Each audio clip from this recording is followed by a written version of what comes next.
वैसे तो हम लोग बार बार ये कह रहे हैं कि इसको राजनीतिक विषय नहीं बनाना चाहिए।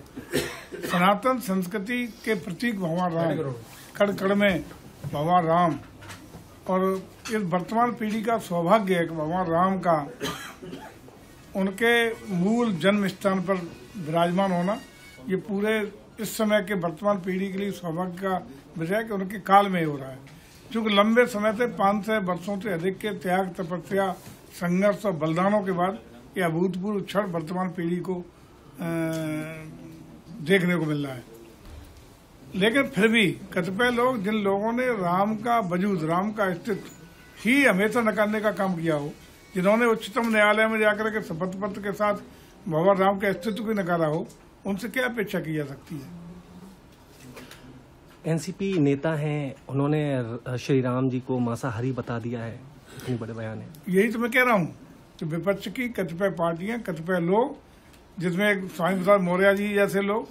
इसी तरह के लोग कतिपय हैं, जिनका केवल यही काम है कि सनातन संस्कृति को गालियां देना, सनातन संस्कृति को कोसना, सनातन को कोस करके अपने को सौभाग्यशाली मानना। लेकिन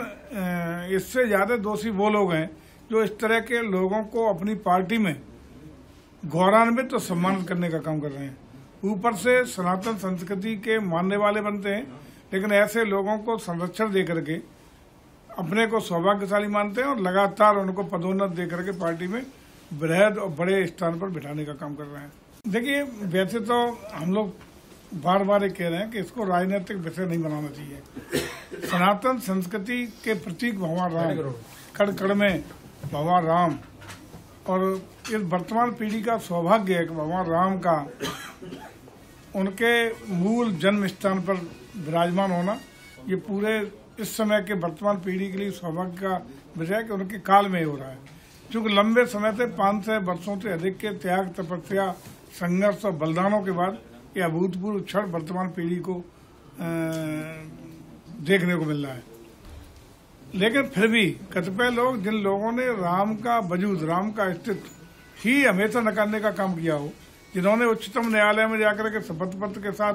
भगवान राम के अस्तित्व को नकारा हो, उनसे क्या अपेक्षा की जा सकती है। एनसीपी नेता हैं, उन्होंने श्री राम जी को मांसाहारी बता दिया है, इतने बड़े बयान है। यही तो मैं कह रहा हूँ कि विपक्ष की कतिपय पार्टियां, कतिपय लोग,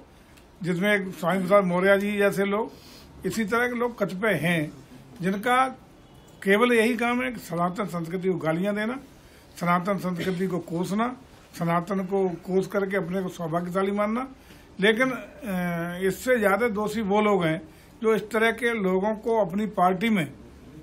गौरवान्वित और सम्मानित करने का काम कर रहे हैं। ऊपर से सनातन संस्कृति के मानने वाले बनते हैं, लेकिन ऐसे लोगों को संरक्षण दे करके अपने को सौभाग्यशाली मानते हैं और लगातार उनको पदोन्नत दे करके पार्टी में बृहद और बड़े स्थान पर बिठाने का काम कर रहे हैं।